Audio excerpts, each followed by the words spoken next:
our paranormal bucket list. Lurch, what have you got for us on your paranormal bucket list? All right. Well, something that I was thinking about lately was, on the History Channel, there's a lot of talk about the Skywalker Ranch. They have a new series about the Skywalker Ranch that a lot of friends have mentioned. They've got a lot of buzz about it.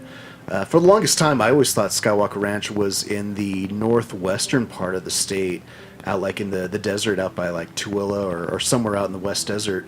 And I found out recently it's actually in the Uinta Mountains, the Uinta Basin. And when I was a kid, I used to go backpacking with my dad all the time into the Uinta Basin. There's a lake we'd go to, and it would take about 2 days to hike in, 20 miles one way, and we'd spend about 5-6 days there and then camp out. And I remember some really great memories camping and waking up in the middle of the night and seeing just the stars so clearly and everything. But Skywalker Ranch, I think, would be a cool place to go and visit.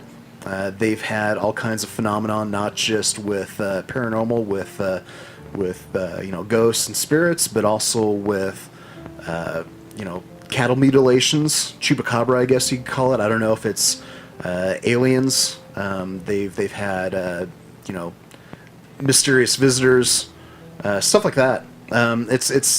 I'm fascinated by more than just the paranormal of ghost investigations. When I was a kid, I used to read books about like Sasquatch and UFOs, and I think stuff like that is fascinating to me. Alien abductions, what people experience when they've been abducted by aliens.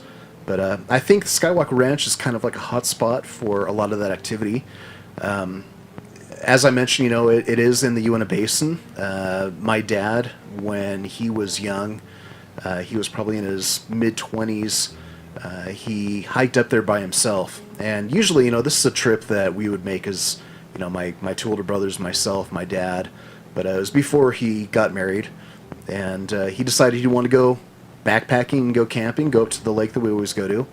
And he got about, halfway up there, and there's a spot where we would always camp. And he decided that one night, when he was by himself, to pull his sleeping bag out from underneath the tent and to just sleep underneath the stars. And as he was laying there, about ready to fall asleep, there was a light in the sky, a bright light in the sky, and it was almost like doing a grid pattern sweep where the light would come on and it would light up a certain part of the land and then turn off and then move and then light up another neighboring area of land, turn off and move, and there was no sound. It just kind of did this sweeping grid-like pattern, and to this day he has no idea what it is. But I think with the Skywalker Ranch being in that area, it seems to tie in with that sort of phenomenon. I've never personally seen any UFOs. I would love to. I saw one once. And yeah, so a Skywalker Ranch I think would be kind of cool. Check it out.